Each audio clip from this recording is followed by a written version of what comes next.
Um, okay, I've never done one of these before, so this is all new for me as well. But I guess a bit of housekeeping, or the best way to do it is that if you aren't talking, just to mute yourself, and because background noise is a thing, and then just let one person speak at a time.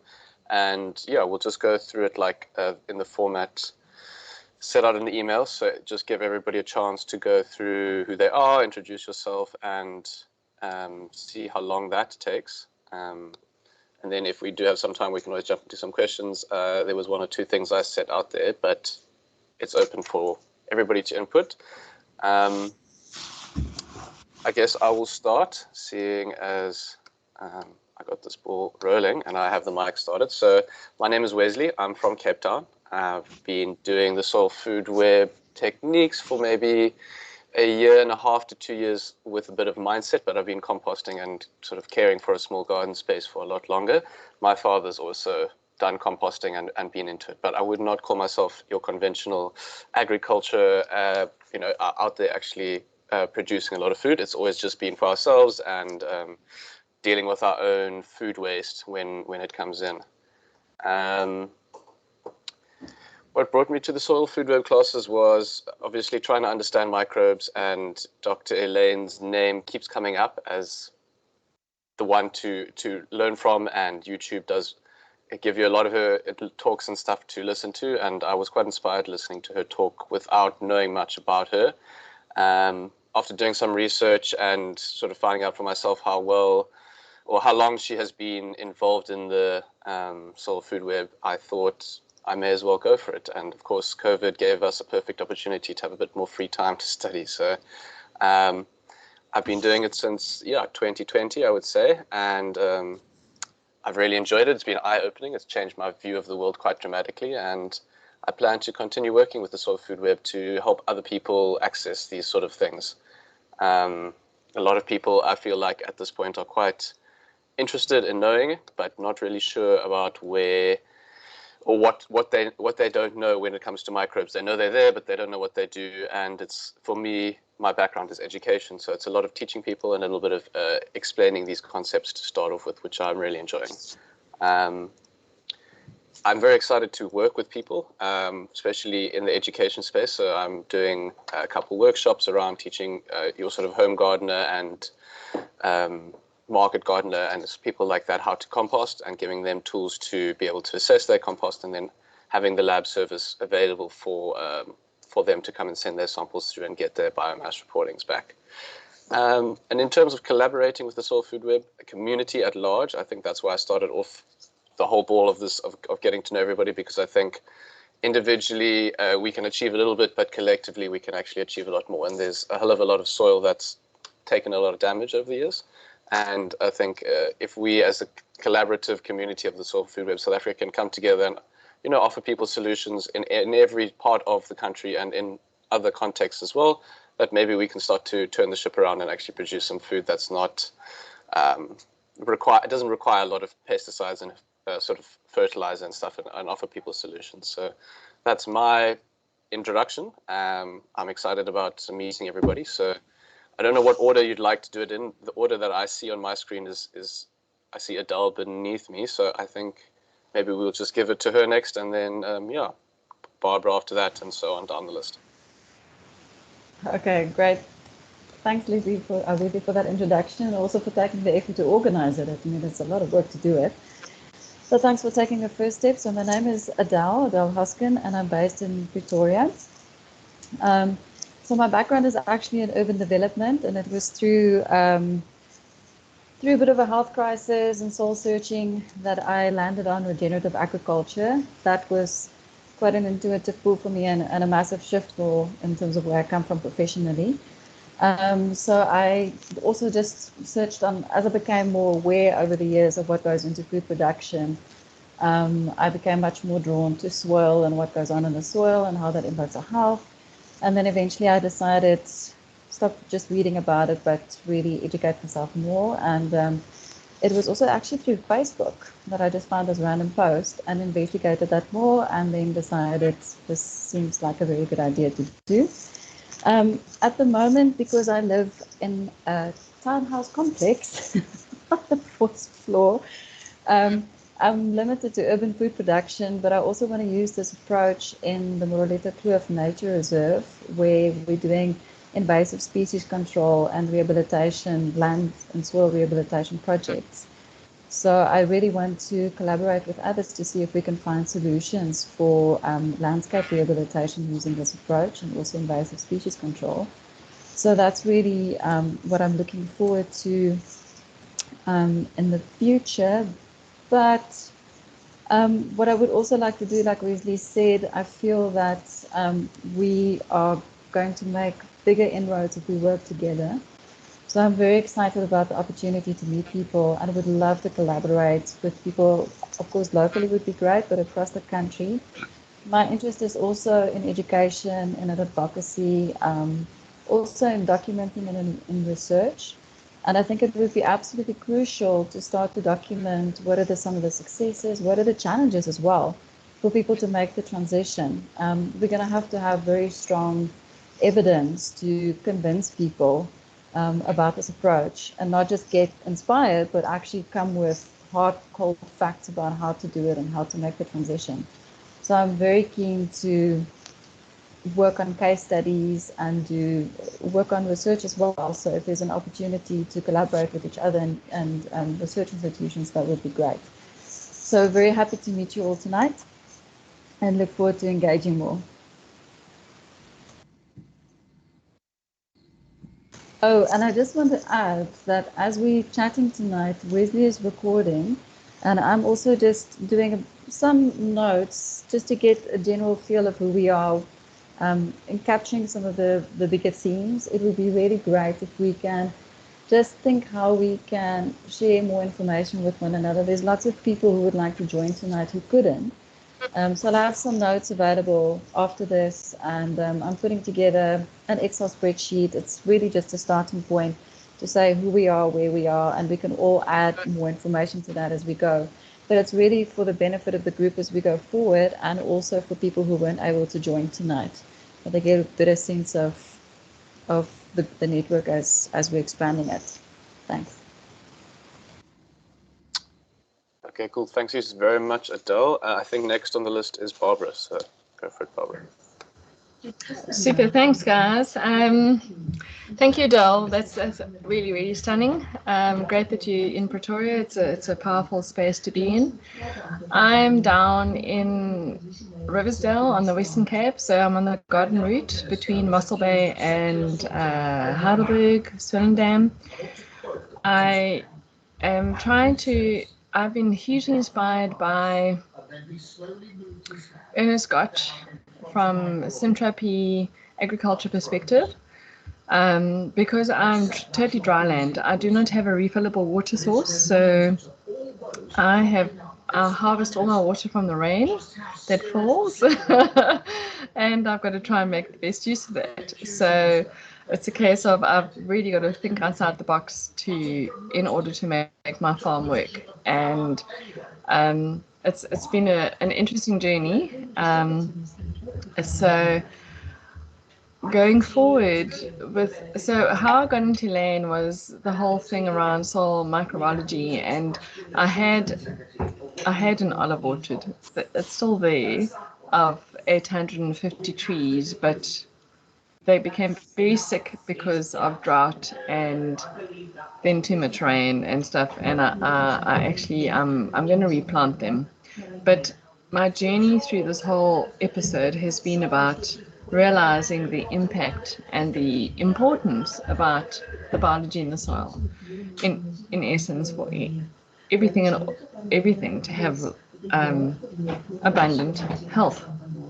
So I also run a livery yard on my farm. I've got 4 livery clients. I've got 6 horses in total, 2 of them myself on my own, and so I've got about 10 hectares of pasture that I'm trying to rotate and regenerate. And my farm is very hilly, so everything is done on contour. And so I'm a huge fan of Yeoman's Keyline concepts and his ploughing and everything. Yeah, as I say, I harvest I recycle the water on my property. It doesn't just leave in a flow. It gets processed 100 times because it's got to flow through the various horizontal, well, contour fractions that I put it on. But so my interest in the soil food web began when I started noticing a decline in the production of my olive trees. And then I realized, well, my passion was actually making compost. I have an abundance of wattle plantations available to me. I invested in a chipper, and I have an abundance of horse manure. So I've decided I throw all three together, and like we kind of make the most amazing compost. I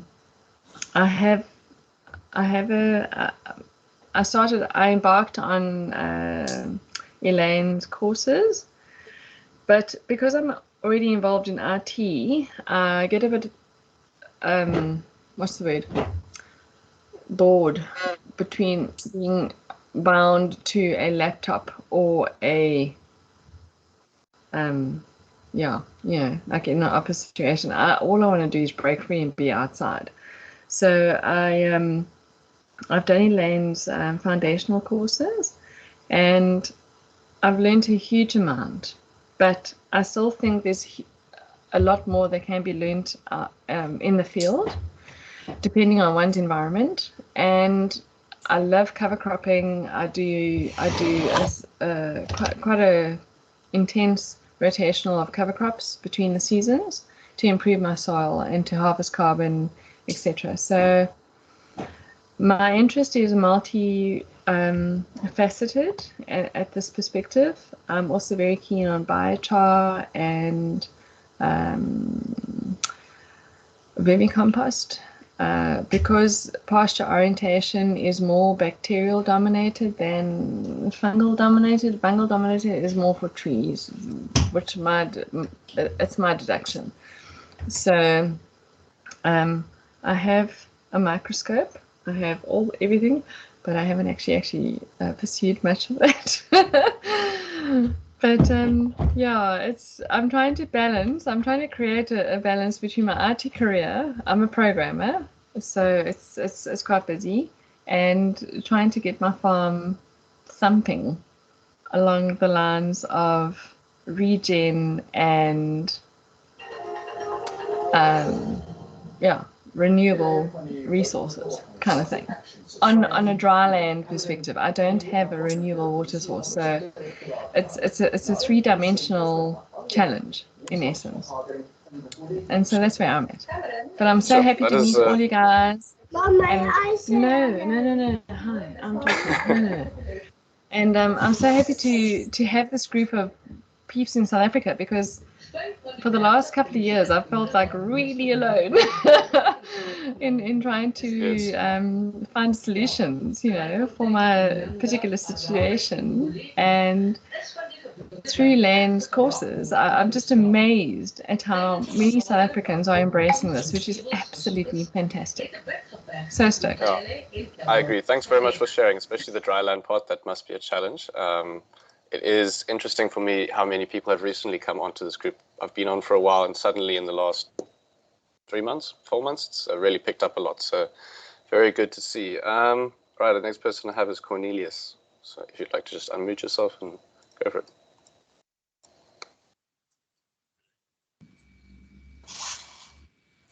I think you're still struggling to hear you. I do see you unmuted yourself, but maybe just check the mic is it's the right input.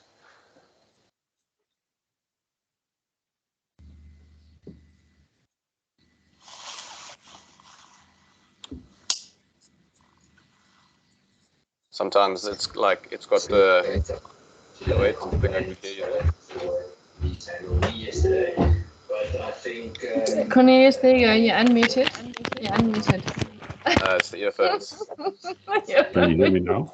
There we go. We can hear you, Cornelius. Okay, that's good. Take it away. As I've said, I'm a commercial farmer in Northwest. We're all dry land, so I'm interested in getting a more sustainable system working, looking for better water penetration and better utilization of all the nutrients. So I started with the course, and it's very interesting, and we've learned a lot. And that's all from my side. Thanks. Cool. Thanks very much, Cornelius. It's nice to know everyone's in different parts of the country. I think it is Dani Lombard next. Just going to have to unmute yourself first, Dani. Should be at the top right of your screen. Just press the little mic.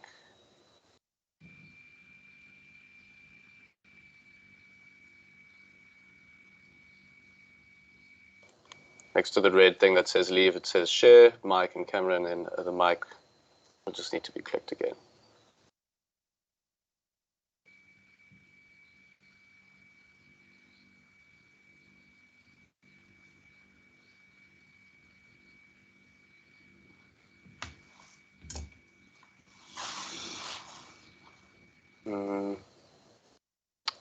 If I can share my screen and show you. Okay, we'll come back. We'll come back to that one. I have your name saved as info or guest. I think, I'm not sure exactly who that is. I think bottom right in my screen.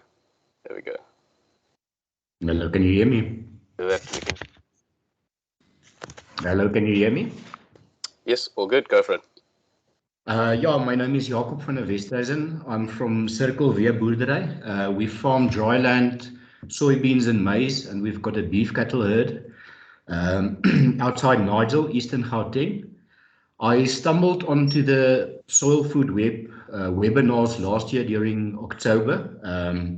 I followed the series and immediately enrolled into the program. I finished my foundation courses in May, about 2 months ago, and I've just received my email last week that I've been assigned to a mentor to continue with the lab technician part of the course.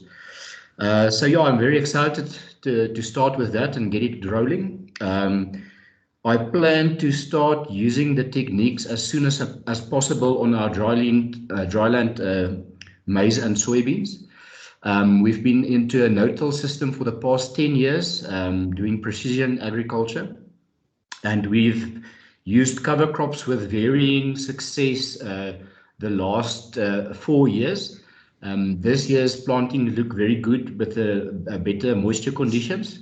So yes, it's exciting path to be on, and I can't wait to get stuck into it.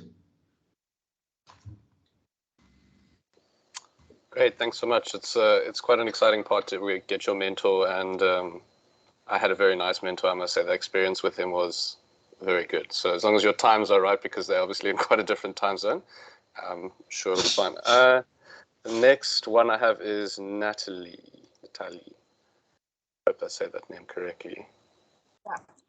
Yeah, that's me. Hi guys. Great. So hi there. I came across Elaine's course when I was reading Teaming with Microbes. I used to be an urban gardener. Now I'm a wannabe coastal gardener. I'm on the KZN coast, and I got my lab tech in March. So my goal is to make compost for all the, well, there's a lot of macadamia farmers here. I'm trying to tap on some sugarcane farmers' doors. But yeah, I think the progress has been slow. People are quite nervous, and I think there's a lot that I have to learn. I would like to do the consultant course one day, but when I have a little bit more time with the 2 little guys. And I think for now, what I'm going to focus on is trying to find myself a piece of land to make the compost on scale. And I think that's where I'd like to focus, kind of like my income stream. Yeah, so that's it for now. Awesome. I think we need more people making compost, so good on you, good on you. Norman, I have you as next. Norman Higgins. Yes. Good evening, everybody. Nice to finally connect with some South Africans that are on the same path as I am. Basically, I've been studying soil for about 4 years and trying to put in 2 or 3 hours a day. But then I hit a point where I actually couldn't get answers without doing some sort of course. So, and I'd been following Elaine Ingham, John Kempf, Gabe Brown. There's the whole range of the regen guys that I've been following for quite a number of years. Anyway, in 2020, I took my savings and I'm a farm manager. So in 2020 did the foundation courses, and then I finished that in 2021, and then in July I enrolled in the CGP to try and get that that knowledge, just to further my knowledge in this whole system. But basically, what I've been doing is, it took me about 3 years to actually convince my uncle to actually to actually accept that the way we were farming was the agrochemical way is actually it hasn't got a future, and we actually have to be more biological about our approach. So finally getting to the point now where we actually have made compost or making compost, sort of trying to make 100 cubes a month of compost. But I've got 80 hectares of perennial ryegrass with clover and chicory and plantain and the whole range of perennials that are in there, and lucerne and stuff. And basically to feed the dairy cows, we've got 600 dairy cows we're milking. So in a way, I'm very lucky because we've got all the cow dung from the 600 cows that come to dairy every day. We've got about 60 or 70 hectares of wattle, it's taken me about probably 4 years, and we've just been investing in equipment. So we bought a big chipper shredder, which can chip it does about a ton an hour of shredded wattle. Then we produce about 3 cubes of cow dung every day.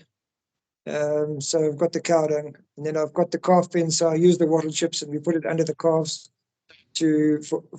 it spends 3 months under the calves before it goes to the compost as calf bedding. Then we use that alongside with the calf manure. I've got a neighbor who does chickens, so I get his chicken litter, which has got pine chips in it, or pine shavings that he uses. So we do pine shavings, calf manure, which is it's coated the wood chips. Then we use the cow dung, and then I use then I've also got the perennial pasture which we graze. So I'll just mow enough to put in 30% green. In that, this time of the year now, what I do is I use wrap bales.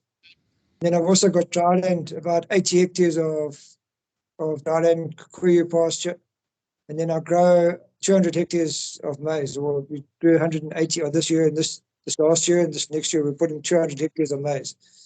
So I did my first 16 hectares last year. I took organic fertilizer because we're coming from an agrochemical system where we've just got bacteria in the soil. So we put in we use the Chelborn Organics fertilizer to try and give the microbes something to feed the plants. And we went without any chemicals, without any urea, without any phosphate fertilizer, no potassium, just with this organic fertilizer, which has got some minerals in it, but it's hopefully feeding the microbes more than the thing. And then I took compost, and I didn't have my yeoman set up yet, so I just spread the compost on top, and then we also tested a bit of lime because my soil's a bit short of calcium and stuff. So, and that crop actually grew without the chemicals, and I planted Pioneer maize, which is very susceptible to disease. and it was actually my best maize, least amount of disease, and it came off very well. I took it off for silage, so I didn't get a yield there, but we'll also plant cover crops underneath it. So we're trying to do the cover crop thing where when the maize is for the maize, it's going to be going to silage. We just put the cover crop straight in after the silage, but the maize that's going to be they're going for grain because I'm trying to do 100 hectares for grain and 100 hectares for silage, because I want to get to a point where my cows are only eating organic food without poisons in it. So we're getting there slowly, but I think the biggest difficulty is resetting what's between my two ears. You know, you got to have a whole mindset change. You know, so because when you're used to waking up every day and thinking, now what am I going to kill today? Now I've got to wake up and think, what I want to try and keep alive. You know, so it is a bit of it's a whole mindset difference. And my perennial pastures, I haven't put any chemicals on for 14 years now. I've been no-till for 14 years, but we're just getting, and I haven't put any phosphate fertilizer or potassium fertilizer on those pastures for 4 years. And we've cut back on the nitrogen for 6 months. I haven't put any nitrogen, and look, we're still getting the growth. But what I'm doing now is doing leaf sap analysis, and just to see where the microbes are at and what's still short and what's needed. And I'm still short of a few micro elements. So my plan is to actually just get the micro elements right, like the boron, the manganese, those things right. Try and get my bricks levels up to get the soils pumping, or the plants pumping out the exudates so that to feed the microbes. And now we're just going through now. I've just marked out yesterday all the contour lines with my yeoman plough. So with the first 2 hectares I've done. So we'll start now putting in an extract behind the yeoman to get the microbes and that soil compaction broken, and then we'll start from there. And as far as the courses are concerned, I'm still busy with my CLP and my CTP. So trying to fit that in with dairy farming and everything else, it's quite a workload. So it's most of the work has to happen in the evenings, except obviously the compost, which I do have staff available to make the compost for me under my direction. But it's starting to come together now, where we've got the compost. The biggest challenge initially was, okay, great, we're gonna do this microbe thing, but if you don't have the microbes, how do you do it? So you first got to grow the microbes. When you've got the microbes and you're starting to get the compost right, well, then we can start applying it. So it's been a 4-year haul to get to where I am now, but hopefully now we're gonna start cracking it and getting this farm right. Whether or not the CTP takes longer or shorter, that's not what the worry to me is. What's important to me is that we can try and be profitable, but also try and be much more health conscious, because I think if the cows are eating healthy food, then they will be more healthy as well. So we'll from there. Thank you. All from my side. Yeah, thank you. By the way, I'm in Crichton and KwaZulu-Natal. So if you guys are ever out this way, anybody's welcome to pop in and have a look. Oh dear, and the Eskom's just gone off, so we are now in the dock. Load shedding just in front of our eyes. Thank you very much, Norman. That was super interesting to hear a real sort of blow-by-blow analysis of implementing microbes and natural farming principles that fit to Elaine's standards. So thanks very much for that. I think the next person is Sonia. So if you'd like to unmute yourself and tell us a bit about yourself. Good evening, everybody. My name is Sonia, and I've been farming. Well, not farming. I had like an urban garden, and I got onto this path. My son is 10 now. He was very sick when he was a baby, and after a lot of research and doctors, and so I just got onto the whole, you need to eat healthy food. And from there, I mean, if you search on YouTube, somewhere along the line, you're going to get to Dr. Elaine's, methods. I also did the regenerative agriculture course from Matt Powers. I don't know if you guys know him. He was a student at the Soil Food Web School. And from there, when I finished his course, I started the foundation courses. I'm almost done now. And I'm also enrolled into the CTP. So I have to start the CTP once I'm done. We have a small holding in Pretoria, Donkerhoek. It's on the N4, out close to Rayton. And we've planted about 100 trees now in spring. So we planted the orchard, and we have quite a big garden, vegetable garden, and we're looking at a market garden.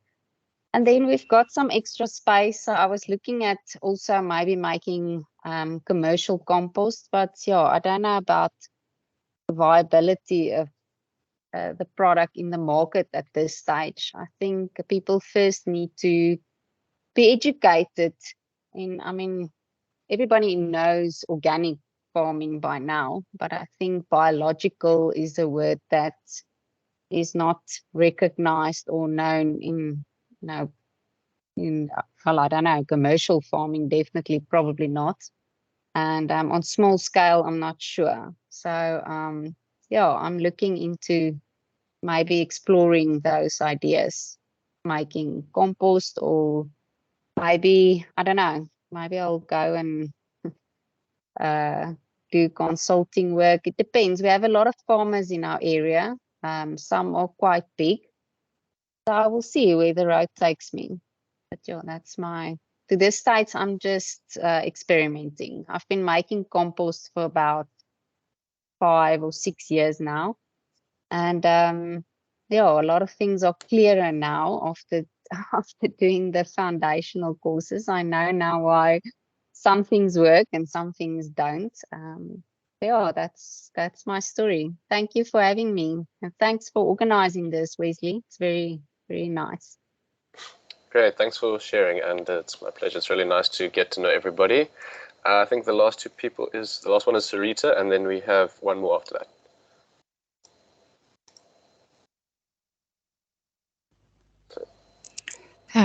Hello, everyone. My name is Sarita. I'm from Central South Africa, close to Herzogsville. I'm married to a farmer, so that's where the interest comes from, farming. I also grew up on a farm. Yes, the journey of the Soil Food Web was actually to live healthier. It wasn't to start farming, although it has taken me down that road. But it was to get my kids to have a great future, because I think the road we're heading on is definitely impacting them more than it's going to impact us. So, it's definitely for them. And I'm hoping to get a few people inspired to see what biology can do, what nature can do when you give it a leash, when you give it some space to actually grow and develop. So I've been struggling to get my lab off the ground. People don't understand what I do. So I've decided to go more along education. So in the next coming semester, I will be approaching some schools, having some talks with them, explaining what's happening, and then hopefully reach some people that way. Yes, that's about my story. I'm very happy about meeting all of you, people that we can work together with and hold hands when we struggle. So nice to meet everyone. Thank you, Sarita. Yeah, I think for me, education is definitely one of the more important aspects, and fixing the misunderstandings that we have are very important. All right, last person I have saved under survey. I'm not sure what your name is.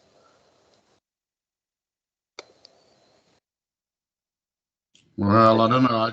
I only see myself left here, Gerard. Gerard, okay. It says survey under yours, so Gerard it is. Go for it. Okay, hi, nice to meet everybody. Yeah, I'm in the Western Cape, Malmesbury, Swartland. I'm involved in agriculture. I'm a former game ranger, nature conservationist, but I landed up in the rooibos industry about 14 years ago through a funny chain of events, which had to do with biodiversity-friendly farming at the time.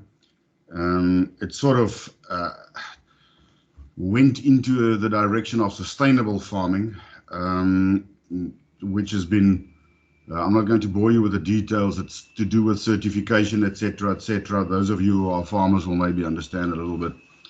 So I've become a bit of an expert on sustainable farming, but in the rooibos industry particularly, it being not a domesticated crop, it's actually it's not a wild plant, in fact, and it has on the West Coast. It only grows in the West Coast. For those who didn't know, it grows nowhere else in the world. But it's a Mediterranean climate. It's a wild plant. It actually prefers poor nutrient soils. So as part of that whole sustainability approach, something that is even now being taken up into some of the certifications is the idea of soil health. And soil health certainly seems to be in rooibos the answer that everybody acknowledges. I can maybe just give some context. The rooibos industry is quite small. So you don't have vast amounts of money going into research and agricultural trials and things like that. So every farmer is almost doing what they think is best. But I think the general consensus is that fertilization doesn't really work. But the way that they've been farming, I realized that they have been messing up the biology, particularly the fungal component in the soils. And there's a whole list of reasons for that. It's the way that they do weed control. The organic farmers almost have the biggest problems because they do a lot of tillage. So in the rooibos industry, organic does not equal healthy soil. So a new approach is needed. And I've known about this without knowing what possible solutions there might be for years and years. But like everybody else, I was out there listening to things. I've also known about Elaine for a long time. Other gurus like Gabe Brown have really piqued my interest in these things. So yeah, when obviously the kind of stuff that I'm looking at on the internet, it was natural for a feed coming up from Elaine. So I did this course. This was year before last already. So I've completed the foundation courses quite a while ago. I've completed the CLP. I'm busy with the CTP at the moment, although I have to recertify the CLP at the moment. It so happens that I'm having a very busy year with other things, so I'm not progressing as fast as I would like to.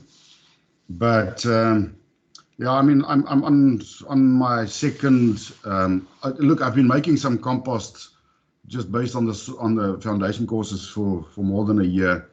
But I didn't do the whole thing about assessment and so on, not having the CLP at that time. So I'm going through the official process I'm on my second pile for the CTP at the moment. First one was successful. Ultimately, my goal is to actually make compost, to scale compost. And not necessarily only in the rooibos industry, but that's definitely where I'll be doing my trials. Because I'm entrenched in that industry and I know a whole bunch of farmers. So that will be where I will go. I've been tempted to do trials with other products, but I decided not to. It's planting season for rooibos right at the moment. And I was tempted, I had the opportunity, so I was tempted to use other products. But I've been looking at commercial composts and some of the big,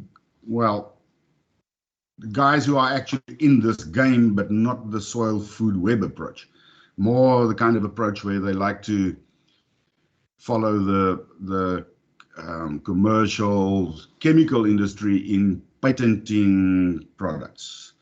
Some guys are out there breeding specific bacteria, specific fungi, and then giving it a name that nobody actually knows what's in it.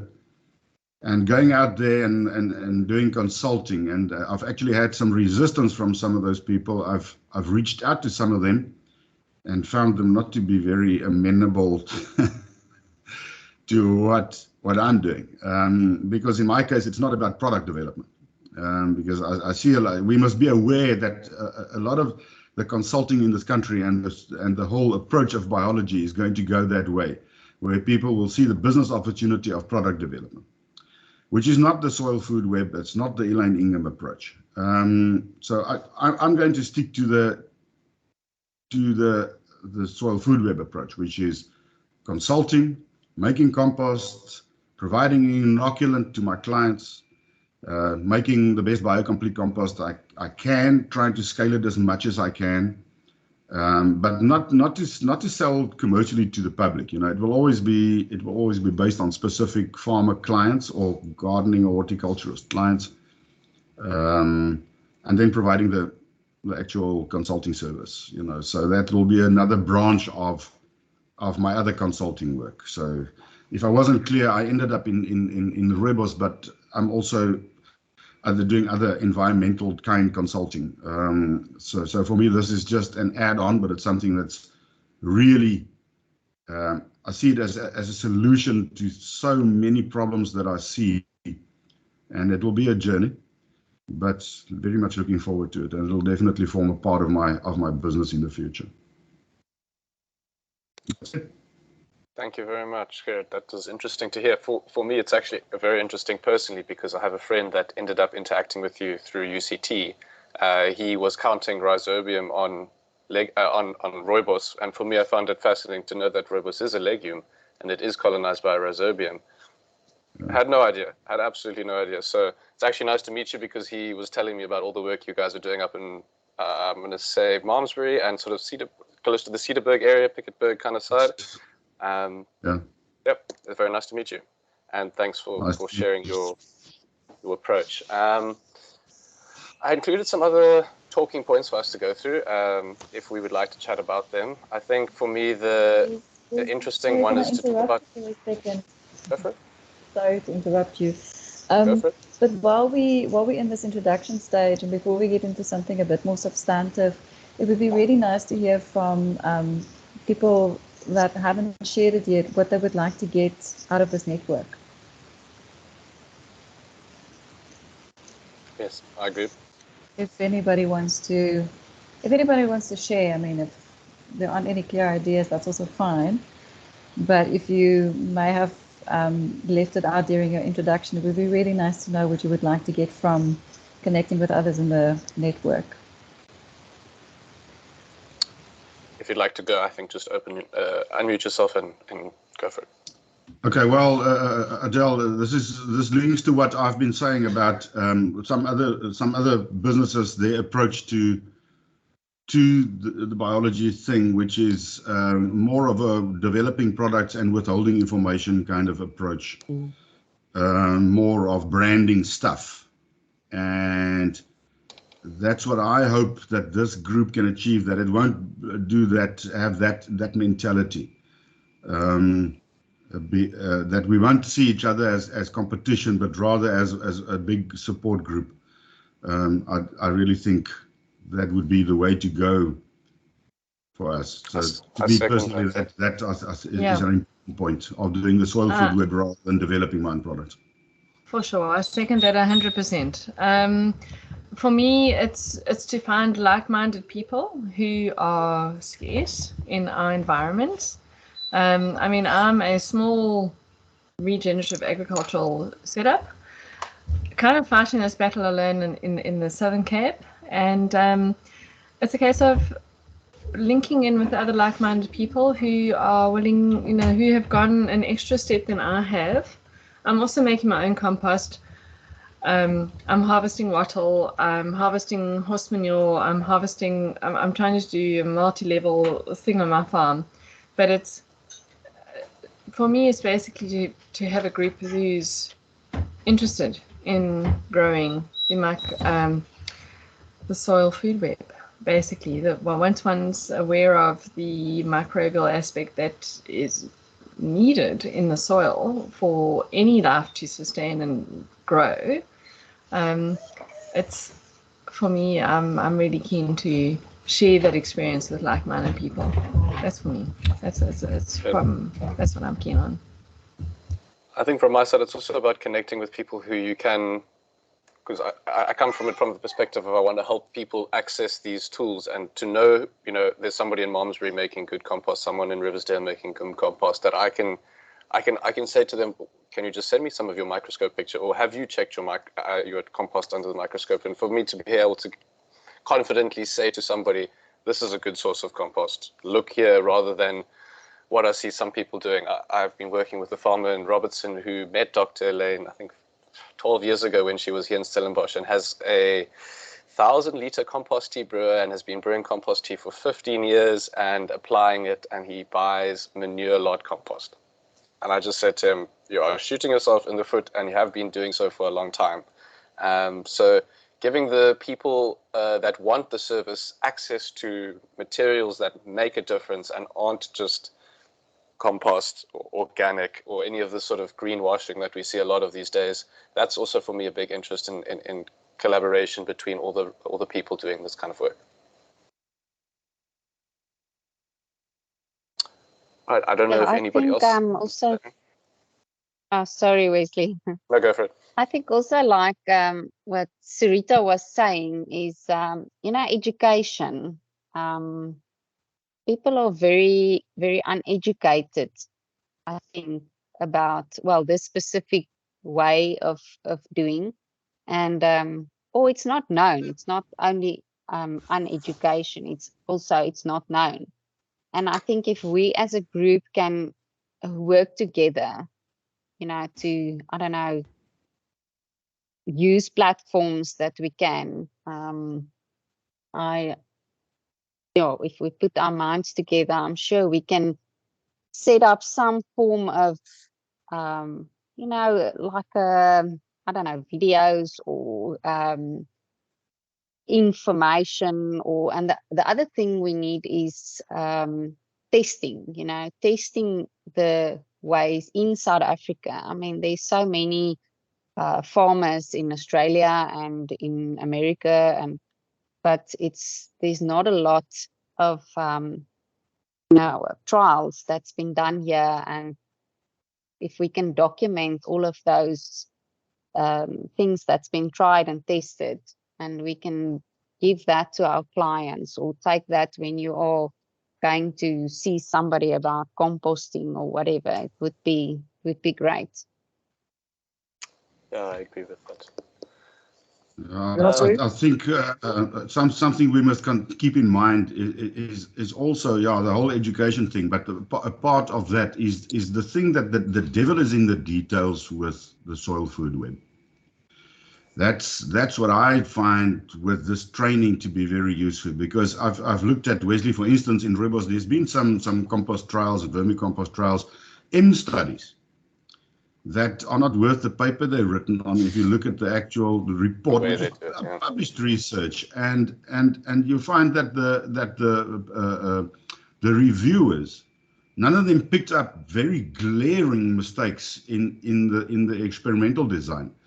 So, which is why I thought I'm not going to do any trials until I've got biocomplete compost, because we can do the whole reputation of the soil food web harm by experimenting wrongly. I've looked at the commercial composts around here, none of them have any fungi in it. The guys are making compost, or they have licenses to process organic waste. It's not done in a remote sense the way that we are learning how to do it. And there's nothing in the compost. Really, truly, there's just bacteria in that. In some cases, you buy it, there's no sell-by date. You buy the stuff, and by the time you buy it, it's dead. There's nothing in it. So that would also be a part of that educational process, Sonia, for people to understand that it's in the detail. You really need to understand the whole picture.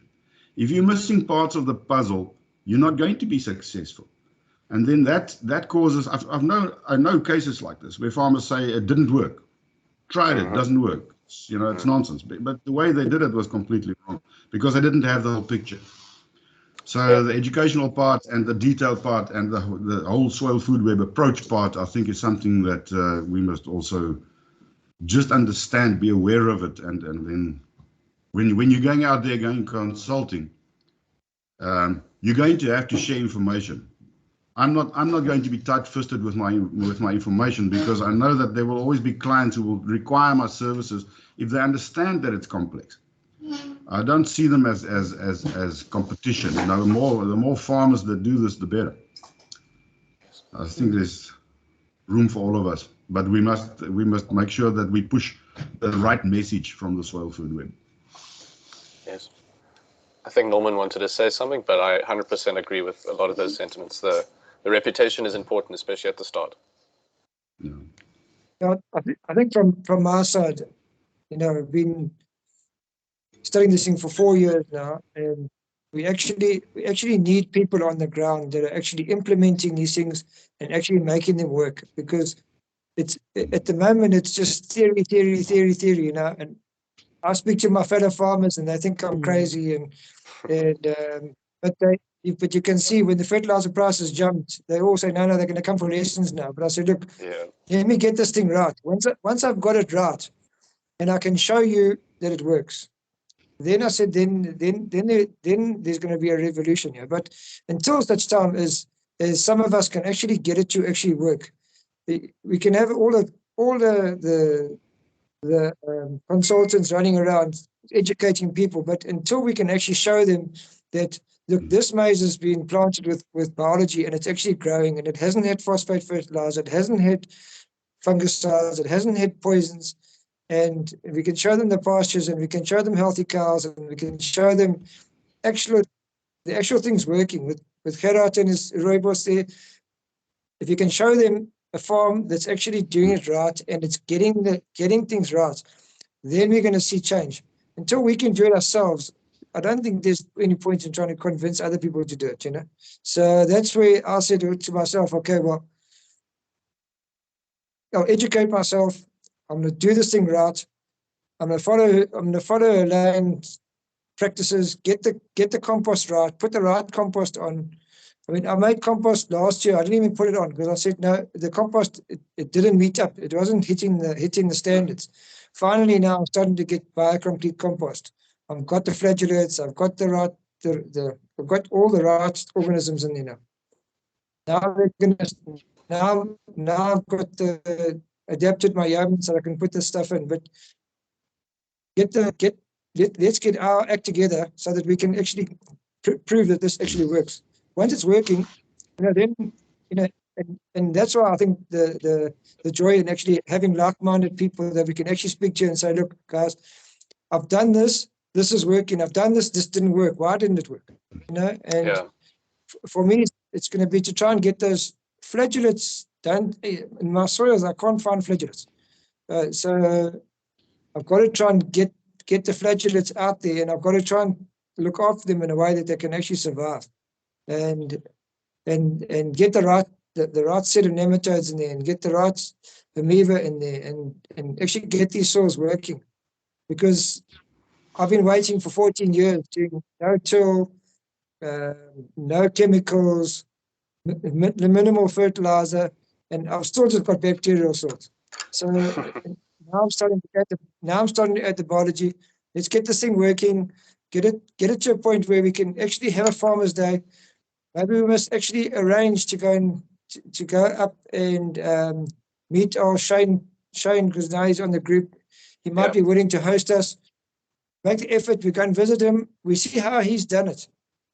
Because there's a man actually, he's proved it to himself. He's not interested in consulting and that because he's making enough money out of his own operation and he's doing it for himself. But I think some of us are more open-minded and want to actually change the world, not just our farm. So I think we must actually make an effort to maybe go and see someone like that. And if you guys are ever in KwaZulu-Natal, pop in, give me some pointers, tell me what you think. I'm very open to ideas and anybody that's willing to help, to try and get this thing going. So that's from my side, and I want to try to achieve it. I second that greatly, and just on what you're saying about flagellates and bacterial soils, it's a very common thing for me to find someone with highly bacterial soils, and I actually find the solution that I've seen work best to get the protozoa numbers is to actually spike the bacteria in your compost tea. Feed them more sugars than you would normally get recommended. You will see their populations boom as long as you have the aeration. Protozoa numbers will spike around 36 hours in, and flagellates, amoebae, I've recently started to see a lot of naked amoebae, which I've never been able to see before. For me, that's very exciting. And if you deal with the bacterial numbers, the fungal community does evolve afterwards, the way I see it. So first getting in the protozoa through the teas is for me what I think works really, really well. And I do see good flagellate numbers in there when I do put it under the microscope. But it's nice to hear some real life challenges. And I think that kind of brings us to the first question is what challenges do you guys find, whether it's consulting or working on the land or with other people, or what is the thing that's holding the soil food web back in South Africa, and how can we overcome that hurdle? I think we've already touched on some of the points, but just opening up that question for anybody else.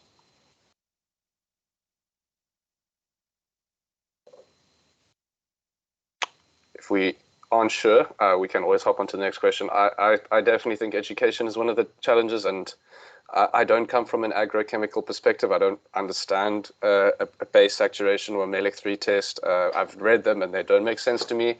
And I think the challenge is that the education that most farmers have received traditionally is very agrochemical based, and they want to see a report back with solutions. And as somebody who's drawn up a few of the SMAP reports, I'm not sure how many people have done that. The SMAP reports, for me, sometimes I worry about how digestible that information is. To say your number is in range or precision is low, and look at this and contact your consultant. I sometimes give these reports back to people, and I wonder if they see the value in it the way that it could be seen. So I think for me, that's one of the big challenges. I'm limited by the fact that I won't be doing the consulting course anytime soon. I'm lab tech at the moment, and I need to make some money from it before I see any sort of future in doing the next course. So for me, that's one of the challenges I find about the soil food web in South Africa. Well, obviously, I mean, this is what Norman also said, this thing will grow as the case studies grow.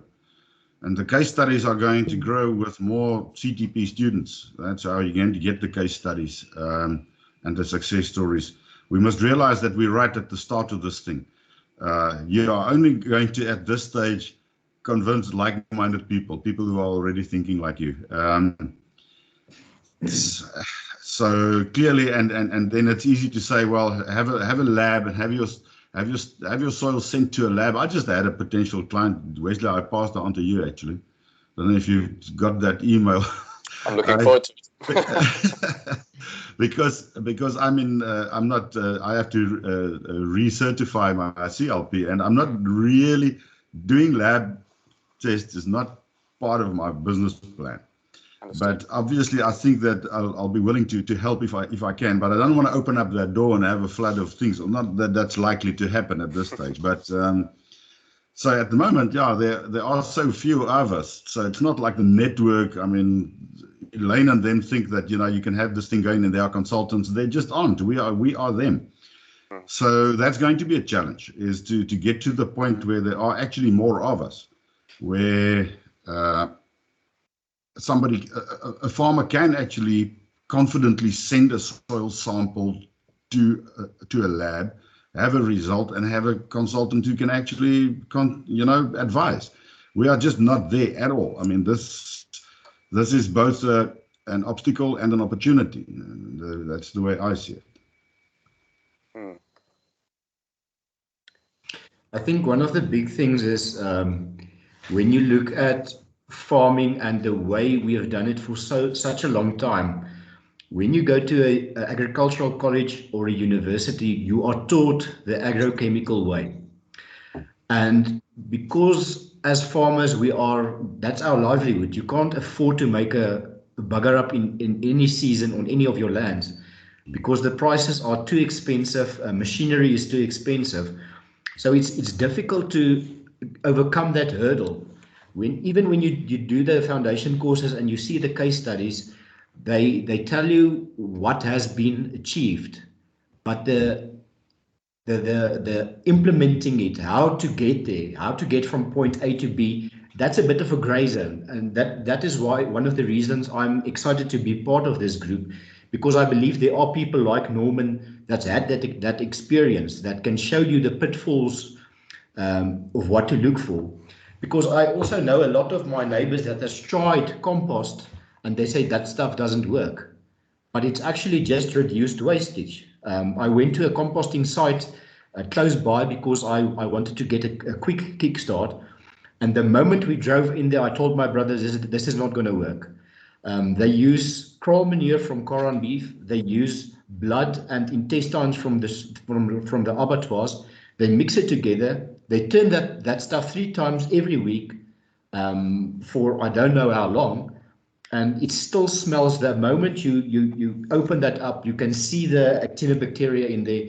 So when you try to convince somebody to go the biological way, and you give them compost like that, it actually makes no. You take them further back from the soil food web approach, and that's all the biggest deterrent that you can have. So for me, and because I'm a farmer and because I've been part of study groups my whole life and part of all these regenerative agriculture conferences and stuff, you can't convince somebody to do something. You can show him by example what you have achieved, and then he must make up his own mind. So it's not as easy. And I think maybe in America it's different with consultants convincing people to do something a certain way. But I've found that it's very difficult to convince somebody, and he will see it working on your farm. He will see across the fence something that you are doing and ask you about it, and you can be open with him and tell him everything, tell him all the secrets that you are doing, and he still won't believe you. So that's a bit of a mind shift that needs to happen. And as Gerard said, the more people does the courses and the more people are involved in it, then it will become easier. But to tell somebody you must do this and you must put goggaitjies in the ground and you must feed them sugar, it sounds a bit hippie, and no offense, it sounds a bit hippie and it sounds crazy. And as I said earlier, you can't afford to take a hit on your yields in one season, because with the prices these days, you will suffer and you will take a long time to recover on that. So yeah, I'm still, as I said, when I finished the foundation courses and stuff, I said, no, this season we're going to hit it full tilt. And as I've been starting to make contact with a few people and stuff, I've realized that I need to take it a few notches back, start smaller and just get stuff ready and right, and then continue from there on. Very nice. Very nice. Okay, if we don't have anyone else to add to that, I think maybe successes and failures of using the soil food web approach. I think I can just speak about that a little bit. I think sometimes the successes are easy to see and visualize in the theory, but sometimes difficult to manifest in reality. Like Norman's saying, it's a slow process to get a no-till system working. For me, sometimes I worry about the compost tea brewing process and how finicky and difficult it can be for people to achieve. It's like really at the end of what you have to be able to do to make this process really work, but they need to buy a complete compost before. They need a really good compost tea brewer. They need application methods that work. They need to be able to test that their compost tea is good. It's a lot to get somebody to that point, and that is a potential problem with the consulting side as well. Is that, like you said, you're really speaking to a risk-averse group of people that are concerned about the profitability of their land, and offering advice on a very difficult process that is not guaranteed to be successful. It's not like putting down urea. You're gonna see a result on your crops. You could spray compost tea and nothing can happen. You won't know if it's working or not. So it's very difficult to guarantee these things to people. And I think I agree with what Gerard is saying, is that the reputation of the Soil Food Web also relies on us speaking about these processes, and over-promising is very problematic. And I think people need to be concerned about promising too much in the short term, and the realization or the reality of how difficult it might be to implement these things can actually then hinder the success. And people will turn around and say, compost doesn't work. But it's, I mean, I've never smelled that, but I can smell that compost through your description, Jakob, that, yeah, let's not go there. So if anyone else would like to add on the successes and failures, I'm open.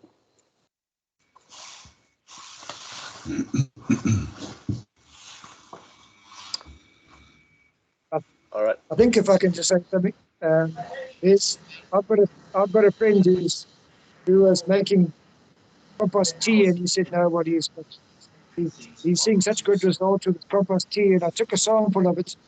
And I said to him, but this stuff is just completely anaerobic here. There's actually no benefit of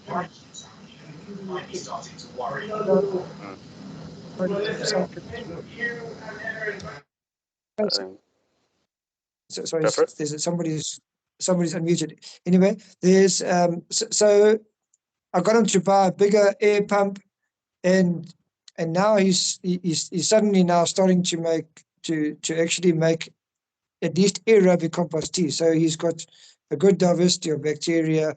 He's got a lot of flagellates. He's got and I even saw some naked amoeba, and which I haven't seen in my stuff yet. I haven't seen any naked amoeba, but and so he's starting to get good life into that thing, just by pointing him in the right direction. But and now he's starting to make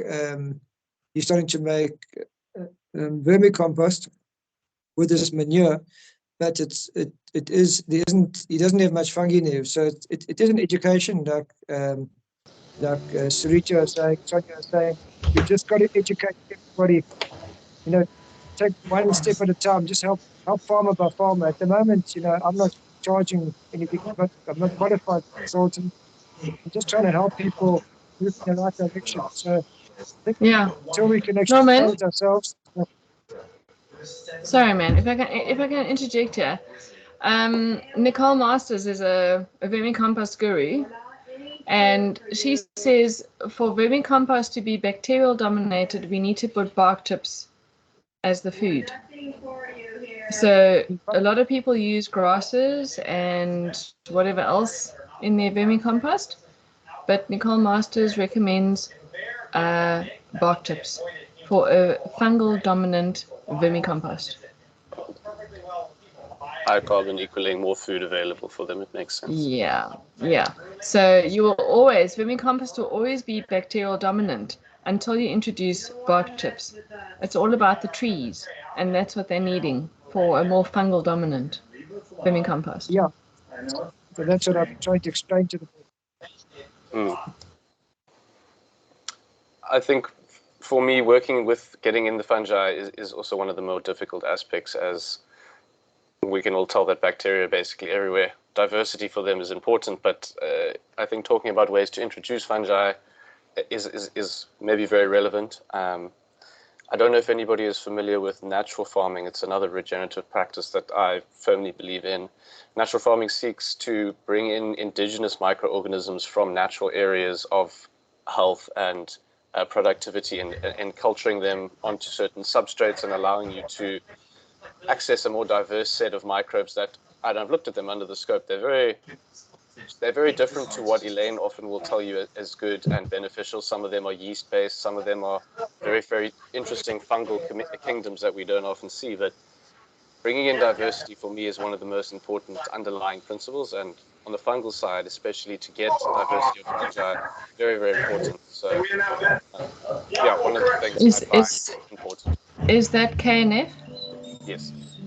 Yeah. Okay. I love it. This is a great tool, and it's something that I teach people here in Cape Town. We run workshops to educate people around KNF, give them tools to make their own inputs, and as people that are maybe not familiar with it, it's a process of using microbes, so that indigenous microbe set that I was talking about, to digest food sources, or organic fish waste, sort of line-caught fish waste. We use aloe, we do a seaweed extract, various things like that use microbes to digest and break down these very important phytochemicals, so biostimulant properties, amino acids, all of these, what I would call almost a band-aid approach to support your crops organically while you move towards a soil system that can provide for it. Yeah. Kind of like what Talborn Organics is, but for me a little bit more complex and a little bit more, it fits a little bit more into the regenerative space. Yes, a little bit more nutrient dense. So if anyone's not familiar with KNF, I do think it's a really interesting sort of rabbit hole and slightly different because it relies a little bit on facultative and a little bit on anaerobic microbes, but using them in ways that using them in confined spaces for digestions or for extractions of materials. So something that I also find a lot of interest in. Love it. Awesome. Thanks, Wesley. Pleasure. I'd like to just open it up to ways people can integrate the soil food web into conventional agriculture, because I think as we can tell that you can't jump from one system to the next. So you can't go from 1 year of conventional and now we're going to be no-till, biological, or happy. Like you said, it's a bit hippie and it doesn't work. So I would like to know people how you would find ways to integrate soil food web into conventional agriculture, especially those who are doing the work.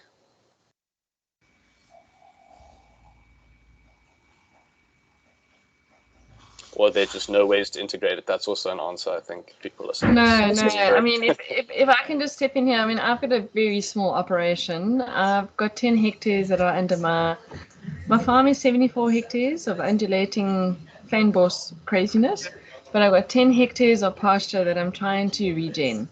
And I'm totally dry land. I have no refillable source of water, so I harvest everything from the sky. And it's been a very interesting journey to rehydrate this landscape and to try. Okay, so when we bought the farm, I had 1,000 olive trees on a westerly facing slope at a 45-degree angle. So midsummer we were hitting 40 degrees within 10 centimeters of the soil. It's a bit wild. So we did deep mulching and everything to try and save the olive trees. I've since given up on olives. They are too needy. Anyway, so it's a case of, for me, in order to get anything happening. So I've got a very deep clay bank on this farm. I don't have much topsoil at all. And so my journey has been about establishing viable topsoil and the microbes in the soil, and that is how I came across Elaine.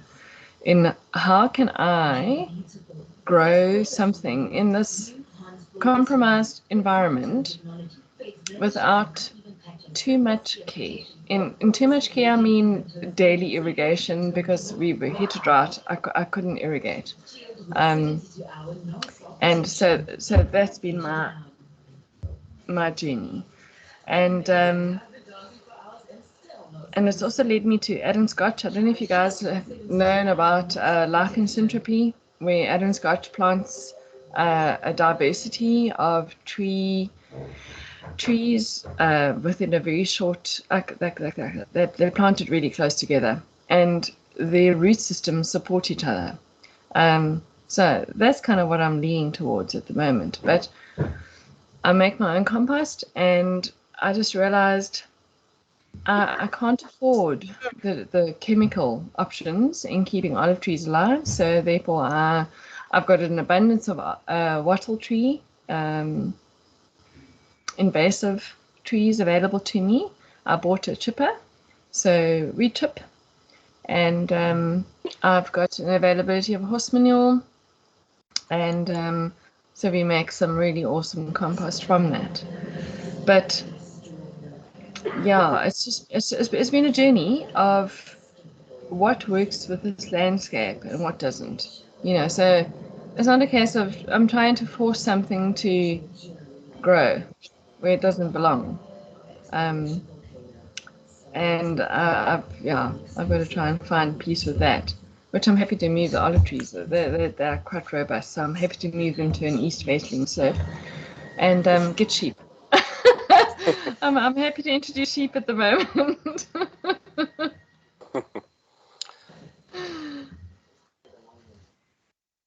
Can I just say, from my experience now, just starting down this road really, because up until now it's just been theory, is to actually to actually make that leap, for me, this last year, I took 17 hectares and I said, okay, well, so I planted a cover crop the year before, and I took out, so it just had, so I gave it a complete break from chemicals, and I planted an 8-way summer mix and a 6-way winter mix there.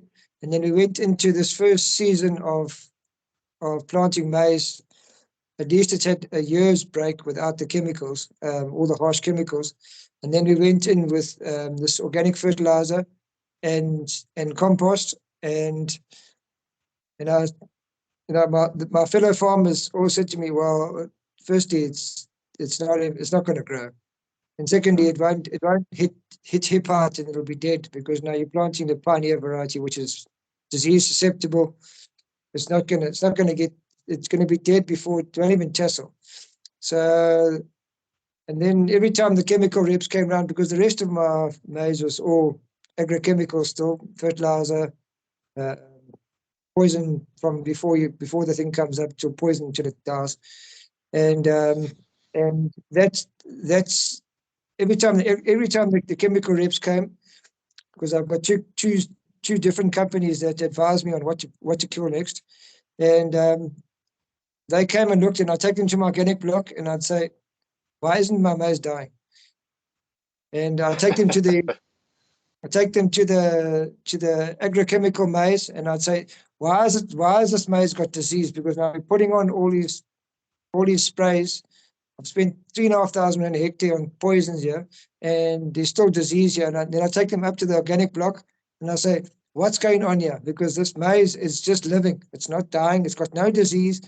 Where's what's happening here now? Why can you explain this to me? And they, of course, they can't explain it, and they say, no, well, it's about to get disease. It's going to die just now, and it doesn't die.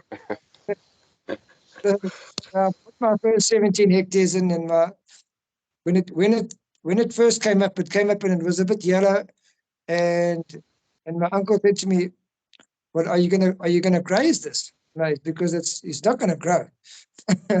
And anyway, it just got greener and greener and greener, until when I harvested the silage, it was still perfectly green, and when it was ready to, when we were sitting at 35% moisture for the silage, it was still perfectly healthy and growing well. So now it's obviously given me a bit more confidence now. So now we're looking at this year now, putting all 200 hectares in that way, and then we're going to see how they go. But also alongside that, what I found is that that's the tool of using the leaf sap analysis is huge, because there's what I did do there was do some corrective treatments on the micronutrients, because I feel until we've got the micronutrients cycling in our systems, it's hard. Elaine says every grain of soil will have everything that you need. Well, you may have to have the right biology there in the first place. So my approach has been to say, look, let's look at the plant, get the plant healthy from the one side, and then we look at the soil and get the soil healthy from the other side.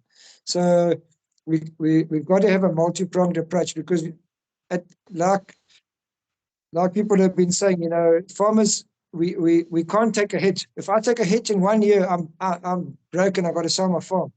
So. But Norman, the two are not mutually exclusive. For healthy plants, you've got to have healthy soil. Yeah. So that's where, like in my pastures and that. So I started with a leaf sap analysis, and I've got fairly good biology now in my pastures, except that it's mainly bacterial, but I have got beneficial fungi. I've got the bacterial nematodes coming in. I haven't got too many amoeba there yet. But okay, hang on. If I can interject here, because I'm an orchardist, pastures are bacterial dominated. Orchards, trees prefer fungi. So. No, that is right. But then also there's all the pastures should have mycorrhizal fungi. Now, I haven't had the money to actually go and check to buy the right microscope that can with the luminescence, whatever it is, that the microscope to actually check how the mycorrhizal fungi are actually, if they're there, if they're not there, if they're working, if they're not working. But fungi still plays an important part, especially in pastures where you're grazing in that breakdown when you're mulching, in the breakdown of the thatch. There's a huge role for the fungi to play, and as long as I can get it to 1:1, I'll be over the moon. But at the moment, we're not sitting anywhere near there. We're at about 0.1. So there's a big gap there for me to fill, and I think as I go on now, if I can get that, if we can do the leaf sap analysis with now, if I'm using these guys up in we're using Envirotech to do the sap analysis, but then it goes to those guys in Joburg. Their name escapes me now, and they then send the results to another guy as a consultant, and then he sends the results to me. So I'm busy setting myself up as a consultant and get a direct. I want a direct line straight to the Envirotech lab, which they've agreed to do the samples for me direct, so that I can get my own, so that I can start helping farmers. But the thing is for me is to get the plant healthy. Now my pastures, where we did the leaf sap analysis and I was able to do some corrective sprays, suddenly my Brix levels were in the ryegrass, we're hitting 14s, 15s in the chicories, and the clovers are hitting in the lucerne in the pastures, it's hitting 21s, 22s, and then you're getting no insect damage then because you've got your Brix levels up. So now now you know that that plant, when you're hitting a Brix of 14, you know that thing's putting 40% of its sugars back to feed the microbes. So now we're starting to put the microbes in there, the right microbes. Obviously, we're taking the indigenous microbes because we're using the greens from the pastures. So we're getting the indigenous microbes into that compost. And now we're going to put those indigenous microbes back into that soil to get that system going. So I'm hoping that within the next 6 months we're going to start seeing healthy plants where I don't have to add back the molybdenums, irons, and all the other bits and pieces in the foliar sprays. So when I ask Elaine on the Skype group, on the soil consultants Skype group, every time I put in a question at Elaine, if I'm giving these micronutrients, will they start cycling in the system at some point? And she always just avoids my questions. She'll answer all the inane questions, but something that's like anything that's to do with consulting, she just avoids it because it's, I said to my mentor, I said to her, now I've got this dairy manure, how can I best treat it? She says, no, well, I'm here to teach you about how to do your compost and convert 20 meters by 20 meters. I said, I've got 400 hectares here. And they said, no, well, that's consulting. Then I must hire a consultant to tell me the gaps, because they give you the theory. They don't give you the steps, how to do it from A, B, C, D, E, F, so that we can take this thing from agrochemical to biological. Now, they don't give us those steps. And now that's what I'm hoping in this group. Between us, we can figure out those steps so that we can say to a guy, look, okay, we go to a farm and say, yes. he says, now, this is what I need. I want to do it biologically. Okay, well, these are the steps that you want to follow. And there's no shortcuts. You've got to do this, you've got to do that, you've got to do that. And then take him through incrementally until he's got to the point where he needs to be. But until we can actually know the steps and be confident in ourselves that we can actually do it, it's pointless telling a guy, look, you must use biology now in the maze. Yeah. But you can't tell him how he's going to get there. It's like, that's what I'm hoping between us, we can figure these things out. Definitely. And I think within the different environments, we might have a variation of degrees. I don't know. What do you guys think? I think definitely between soil types and historical, or what we say maybe legacy, has happened to the soil. If it's been very agrochemically farmed, it's going to be a little bit more work than some soil that hasn't been. It's nice for me to be quite active in going and testing people's soil. I'm not really charging for it at the moment, but going to land and just giving a bit of free work and showing them the value of these services, and often testing the native land actually doesn't yield the worst results. I tested an area in Brackenfell. It's a farm on a train station because the train hasn't come for the last 10 years. So they built a little community farm on the train station. It's grown quite significantly. And I tested the native soil and found active both flagellates and testate amoebae with obviously a lot of bacteria, not much fungi, but that soil has never been farmed and it has been disturbed by sort of construction, but it's come back to life by itself. So I think it's just a time-based thing as well, and a lot of issues that we might face is people want to see results and they want to see results now.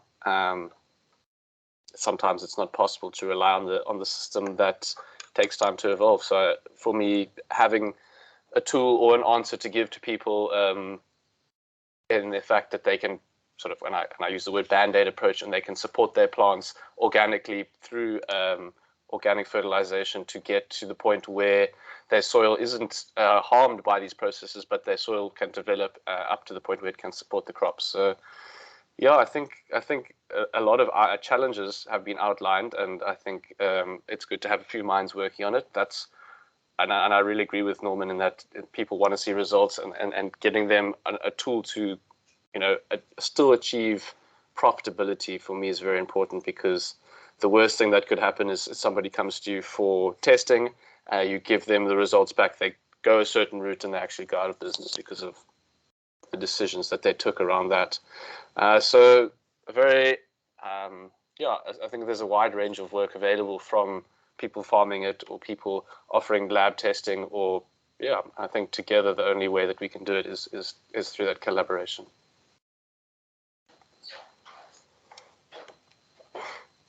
All right, I think we're at 8 o'clock. We've done a pretty good chat. I don't know if anyone wants to add any sort of closing thoughts or anything like that. I know dinner is on the cards for me soon, so I don't know how everyone else feels, but if you'd like to add anything more, it would be great to hear some closing thoughts.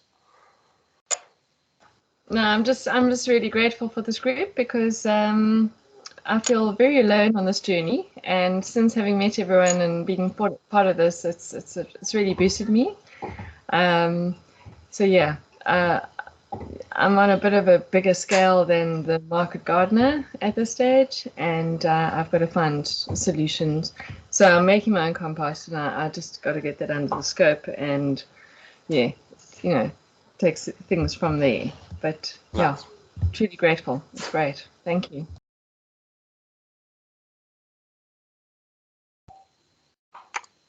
Thanks, everyone. Thanks. I've got to go. I've got to go now. When the power comes back on, I'm going to turn the irrigation back on. So. Farm doesn't sleep. Okay. Thanks for sharing, Norman. It has been really great to hear your That's fantastic. Thanks very much, everybody. Before we sign off, those who can still just spare a minute. I know we're standing between load shedding and supper, but just a question about what next then for the group. Do we want to meet once a month, twice a month? Do you have certain topics in mind that you want to explore? If there's no time really to discuss that now, we can just maybe take the discussion on the WhatsApp group. But it would be great to hear from everybody what you think is going to be useful for us to take us forward. I think quickly it's just maybe giving an opportunity to have another meet and greet. Those who were limited with load shedding and availability, maybe giving them one or two more of these meet and greets, and then moving on to a little bit more of an in-depth discussion around certain things, and we can raise those later. But I think definitely an opportunity around another meet and greet is on the cards for me. Perfect. Yeah, great. Yeah, thanks for sharing. It was really lovely to meet everybody. Okay, good. Cheers, everyone. Thank you. Take care. Bye-bye. Thanks. Bye-bye. Have a great Thank you. evening. Bye. Bye. Bye.